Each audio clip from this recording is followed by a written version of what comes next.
మానసిక ఆరోగ్యం కూడా బాగుపడుతుంది అని అంటే అసలు ఈ జనంలో చాలా మందికి ఫిజికల్ హెల్త్ గురించి తెలుసు, మెంటల్ హెల్త్ గురించి ఏ హాస్పిటల్లో డయాగ్నోస్ సెంటర్ లేదు. నువ్వు హ్యాపీగా ఉన్నావా, విచారంగా ఉన్నావా, దిగులుగా ఉన్నావా, ఎమోషనల్గా ఉన్నావా అని చూపించేటువంటి యంత్రం ఏదీ లేదు. కానీ ఒక నాడి పట్టుకుంటే కూడా అది కనపడదు. కానీ మనల్ని మనం పట్టుకుంటే, మనల్ని మనం ఆలోచించుకుంటే, ఒక్కసారి కళ్ళు మూసుకొని దేనికోసం తాపత్రయపడుతున్నాము, ఆరాటపడుతున్నాము, యాంగ్జైటీ ఫీల్ అవుతున్నాము, ఇది మనల్ని ఎంత చిత్రహింసలు చేస్తుంది అనే సంగతి మనకు అర్థమవుతుంది. ఇక్కడ ఎట్లా మార్గం ఏంటంటే, ఎప్పుడైతే శ్వాస కంప్లీట్గా పూర్తి శ్వాస, సంపూర్ణ శ్వాసలు ఎప్పుడైతే తీసుకుంటామో బ్రెయిన్కి ఆక్సిజన్ సప్లై ఎక్కువ అవుతుంది. హోల్డ్ ఎప్పుడైతే చేస్తున్నామో, హోల్డ్ చేసినప్పుడు ప్రకృతిలో ఉండేటువంటి ఎనర్జీ మొత్తాన్ని మన శరీరంలోకి తీసుకున్నట్లు లెక్క. ఆ తీసుకున్నప్పుడు టోటల్ ఒక లంగ్స్కి, హార్ట్కి కాదు, అన్ని శారీరక అవయవాలకు కూడా రక్త ప్రసరణ కానీ వాయు ప్రసారం కానీ జరుగుతుంది. కాబట్టి అన్ని హార్మోన్స్ కూడా బాగుపడే అవకాశం ఉంది. ఇంకొకటి ఏంటంటే, మెంటల్ హెల్త్ అనే దానికి ప్రామాణికం లేదు కనుక ఫిజికల్ గాను, మెంటల్ గాను, సోషల్ గాను, ఫ్యామిలీ పరంగాను వెల్బీయింగ్గా ఉండగలిగితేనే మనిషి యొక్క ఆరోగ్యం కింద లెక్క. కేవలం ఫిజికల్ హెల్త్ ఒక్కటే కాదు. ఇక్కడ కావాల్సింది ఏంటంటే, యోగా సాంగత్యంలో మంచి వాళ్ళతోనే సాంగత్యం ఉంటుంది. యోగా గురువుల సాంగత్యం ఉంటే మంచి మాటలు వింటూ ఉంటాడు.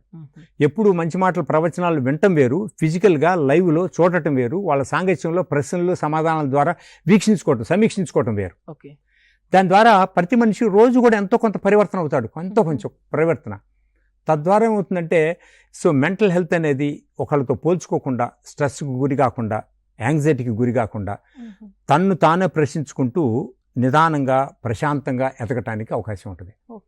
కాబట్టి ఈ ఎక్సలేషన్, ఇన్హలేషన్ అనే ప్రాసెస్ ఎప్పుడు కూడా శరీరాన్ని, ఊపిరితిత్తులనే కాదు మనసును కూడా బాగా నియంత్రిస్తుంది. అప్పుడు ఏం చేయగలుగుతాడు అంటే, యోగశాస్త్రంలో ఇంకో పాయింట్ కూడా ఉంది. యోగస్తు కర్మసు కౌశలం అన్నాడు. ఏ పనన్నా చేయాలంటే ఏకాగ్రత ఉండాలి. మనసు, శరీరం రెండు ఏకాగ్రతలో ఉంటాయి కనుక ఏ పని చేస్తున్నప్పుడు కూడా వేరే ధ్యాస లేకుండా బ్రహ్మాండంగా చక్కగా చేయగలుగుతాడు.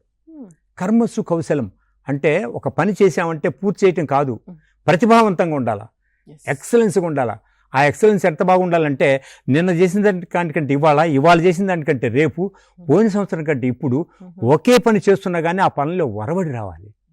నువ్వు కొత్తదనాన్ని ఎప్పుడైతే చూస్తున్నావో, వరవడి ఎప్పుడైతే నీలో వస్తుందో, ఈ కొత్తదనము, సాంకేతికత, వరవడి, సృజనాత్మకత ఇవన్నీ కూడా స్ట్రెస్ని మటుమాయం చేసేసి నిన్ను ఆహ్లాదకరం చేసేస్తాయి, ఇతరుల దృష్టిలో ఆదర్శప్రాయం చేస్తాయి.